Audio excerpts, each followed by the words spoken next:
I'm afraid you're going to have to wait at least one more day before seeing Manchester United crowned Premier League champions. I may have forgotten I was England manager.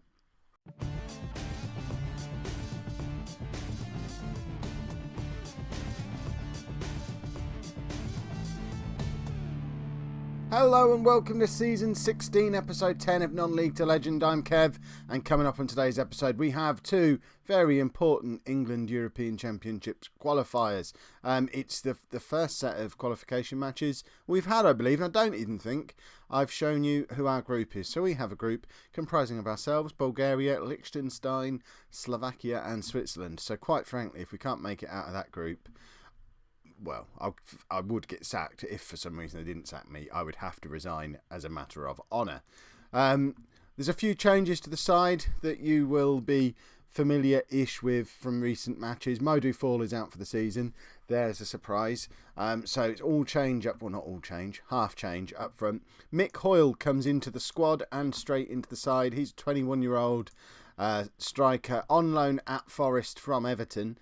He was at Forest last season and got 25 goals in the Championship. He's come up to the Premier League with them and got 8 goals in the Premier League as well. And only 21 years old, looks like he might have a bit of a future. So he comes into the side to play alongside Tunnicliffe. Simpson is still there, although apparently he's got a brother called Ricky. Now you might recognise this name.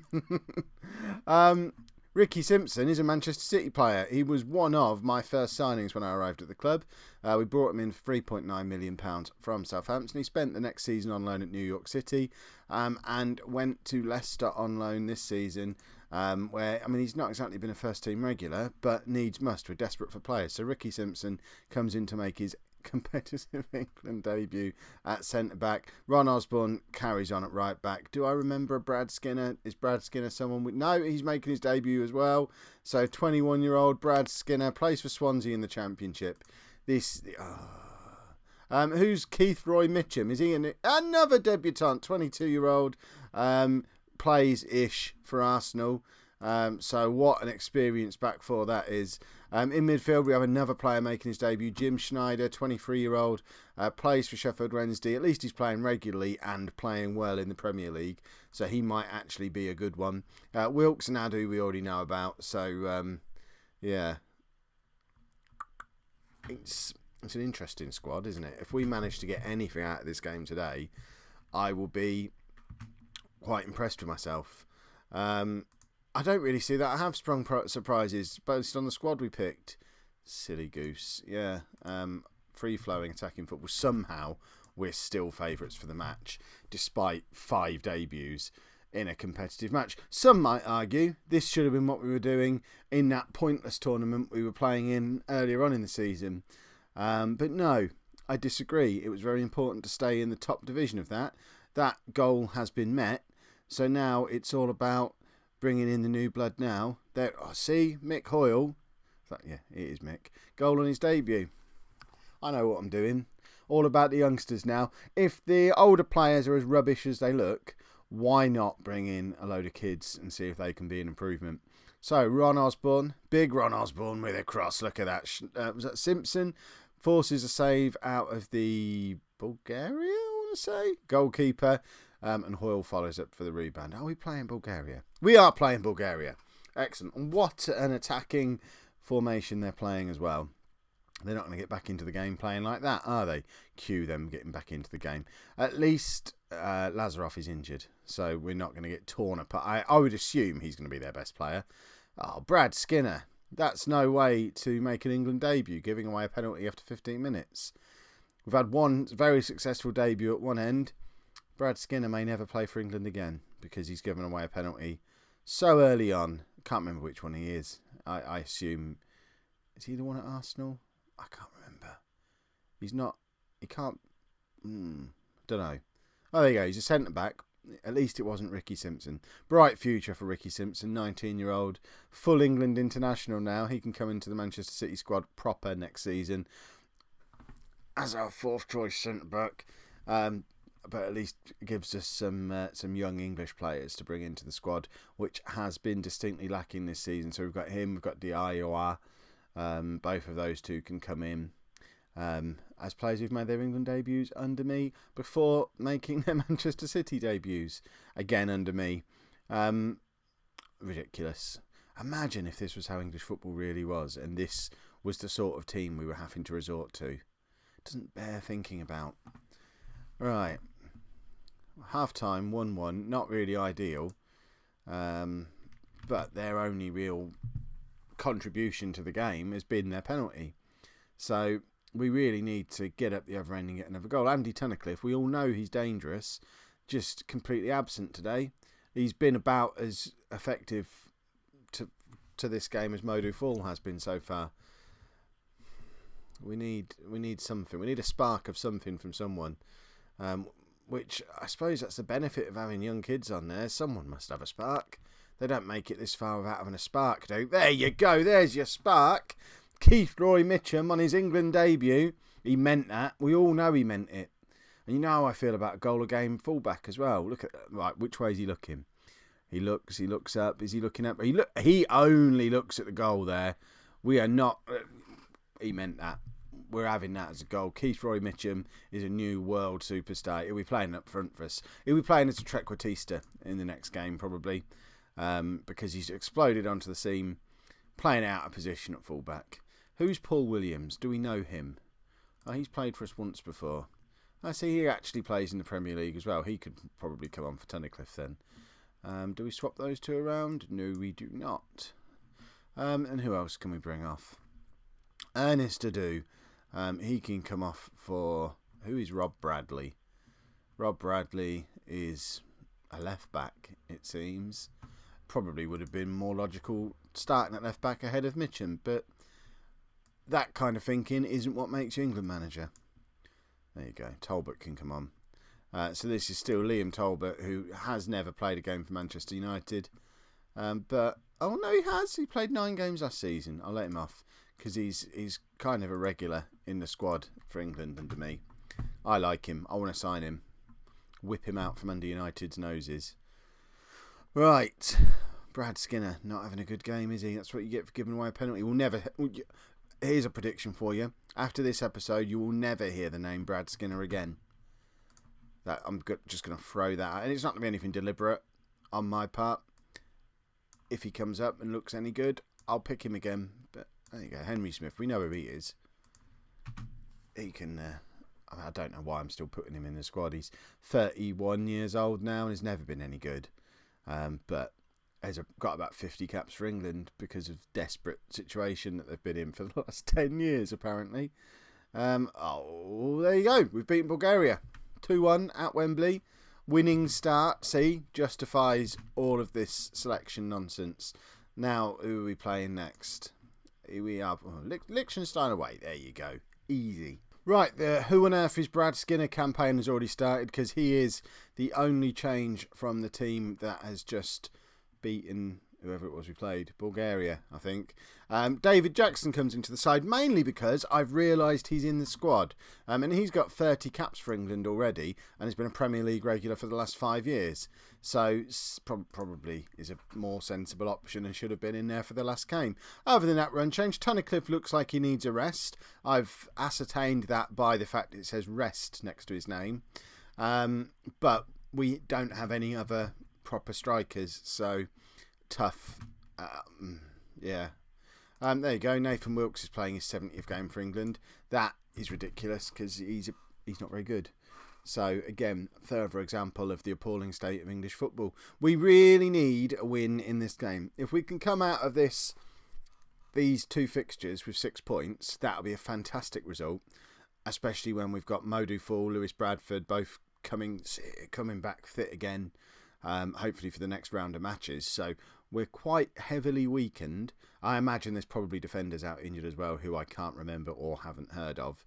But there was a lot of injuries when I was picking this squad, and there was certainly some slim pickings. Hence the fact I've just pulled a load of players out of the under-21s rather than actually looking around for proper alternatives, because I'm that kind of manager. It seems to be working all right though. That might be the tactic. Build for the future. Youth. Yeah, see. Forward-thinking England manager. That's what I'll be referred to. I'm a trailblazer Right, Tunnicliffe's through again. See, further proof that you can just ignore everything you see in the game. Yeah, he might need a rest, but I think he needed to score these 2 goals more. And he'll probably get a hat-trick. If he has a hat-trick by half-time, I'll let him come off at half-time and have his rest. But if he doesn't get a hat-trick, he stays on for the full 90 minutes and he'll like it. I might even, if he gets 4 goals, as far as I'm concerned, not a hat-trick anymore, so he has to stay on for the full 90 minutes. So you should probably bear that in mind as well. Right, Hoyle with the... we've got a penalty. This is surely going to be hat-trick time, 12 minutes in. And to be honest, Tunnicliffe is in real danger here of scoring too many goals and therefore scoring himself out of his rest. If he gets to 6 goals, I will count that as a second hat-trick and allow him to come off at that point. But there you go, a hat-trick inside the first 13 minutes of the game.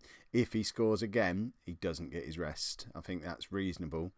I made it clear to him before the match that they were the rules. He said, "Don't worry, boss.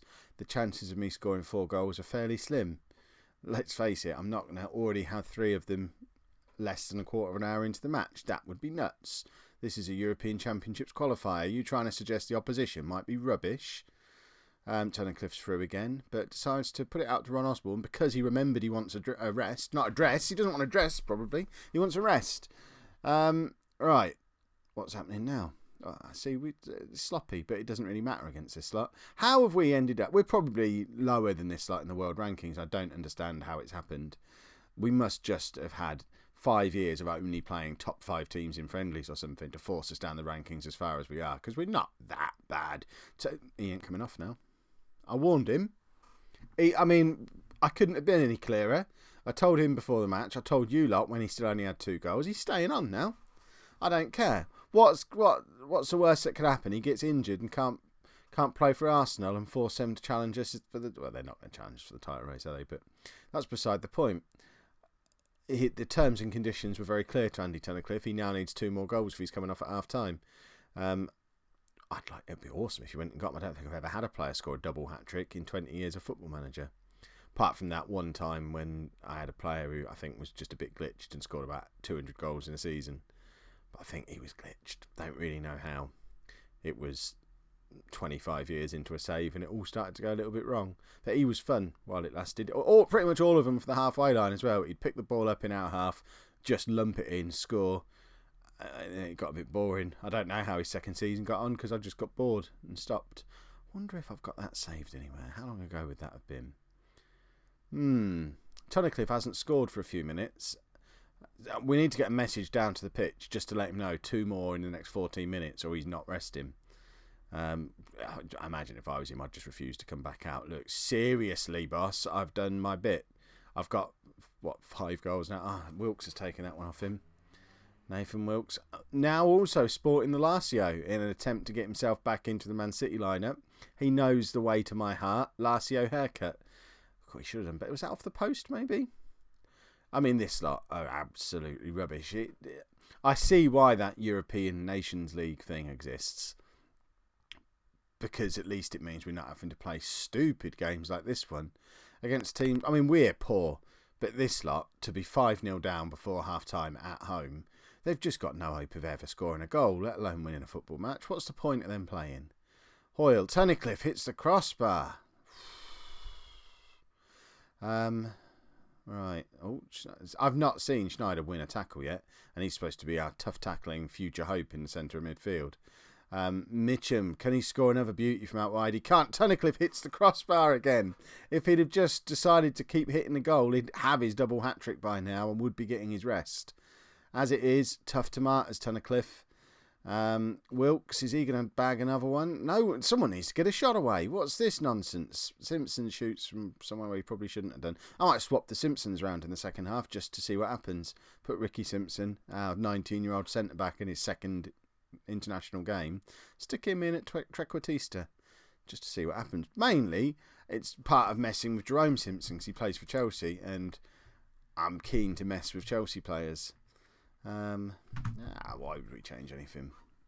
I'm not that keen to mess with the Chelsea players. That would be wrong. I don't want the rest of these England players to think I'm a crazy person. I'm just starting to win some respect from them, hopefully. Right. Nothing is happening. apart. Well, Liechtenstein have got the ball, but we all know it's not threatening at all. You know, we knew they weren't going to score. Why would we bother him?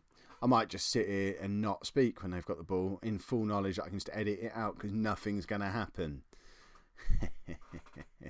I hope this is going out on Liechtenstein TV as well. I assume, does this commentary go out? Do England fans hear this? That's probably how it works in the future. Manager mic'd up. So instead of wondering what they're writing on their little notepad, you can just listen to their pearls of wisdom as the match goes on. Listen to their justification for refusing to take off Tunnicliffe, despite him getting 4 goals. Well, in fact, because he got 4 goals, not in spite of. He knows what he did. Right, Matt Lee, I thought he was going to try and take it all the way. FIFA star there. I mean, really, if this was FIFA, that is the done thing, isn't it? You go 5-0 up this early on. You are supposed to then just try and score with your goalkeeper. So I like the fact that Matt Lee understands that. Not so keen on the fact that he chickened out as he got to the edge of the 6-yard, not the 6-yard box, the D, and just sort of lumped it forward. Chicken's way out, as far as I'm concerned. What does Tunnicliffe need to do to get his next 0.2 of rating, to get him to a 10 out of 10? Because surely scoring 4 goals away from home in an international game, it's got to be worth a 10 out of 10, hasn't it? Right. Is there any players I've just not at? Paul Williams, we've heard of him, haven't we? Because he was involved in the last game. We'll bring him on for... Not Tunnicliffe. We'll bring him on for Hoyle. And then we'll take Schneider off, because I'm struggling to see why he exists. Rob Bradley, what are you? You're a left back. That's weird. Are you sure you're a left back? I don't think I picked you as a left back. Yeah, it's more like it. I want you to be this man. Oh, no, I don't. You're awful at it. Talbot, in you come. I know you can do it. Right, that's the Lewis Bradford role. That's where he'll be playing when he's back fit again. If he's ever back fit. Is he the one with shin splints? I can't remember. Right. Oh, look. Liechtenstein have got the ball. Oh, hang about. Good job I didn't really go on commentary strike. I mean, Matt Lee should probably retire from international football off the back of that. Because how has he been beaten there? Who is that? Who is the bald fella who's with him? Jackson. Good job that's not Simpson, because if it was, I'd sack him. Can't sack Jackson, unfortunately. If only there was a way. Could just not pick him anymore. Our only experienced centre-back, I could just refuse to pick him for England. In fact, let's take him off. Show him a piece of my mind. Shall we bring... Oh, I was going to bring Brad Skinner back on. Who's Brad Skinner? I hear you cry. Exactly. Keep that up. Cameron Humphreys, who are you? Are you a right back or a centre back? You're 32 years old. Get out of this squad. Why do you exist? Martin Powell. That's more like it. Debut. Plays for Wolves in the Championship. My kind of player. Martin Powell. Make your England debut, sir. There we go. You could argue I'm not taking it seriously. My argument would be 7 goals in 2 games on top of our group. So, I'll take it seriously when the opposition take it seriously. And I, personally, don't think Liechtenstein are trying. Right, Williams is running through treacle there. He must be the slowest footballer ever to play for England. But, there you go. We've got a 5-1 win. Huzzah. Look at that. See, that's a good-looking group now. Goal difference of 5, 6 points out of 2 games. I can live with all that. And, of course, this means now we can get back into the exciting stuff of the Premier League. So that's what's going to be happening tomorrow. Hopefully, in tomorrow's episode, you will get to see Manchester City win the Premier League. So the culmination of 16 years of hard work, starting in the Conference North with Boston, will hopefully end tomorrow with a Premier League title. When I say end, it won't end. It's just reaches a new plateau. That's the plan. Got to win the Champions League yet, and we've got the Hall of Fame to top. If you've enjoyed today's episode, make sure you pop a like on there. Subscribe to the channel so you don't miss out on seeing if Brad Skinner ever plays for England again. And thank you very much for watching.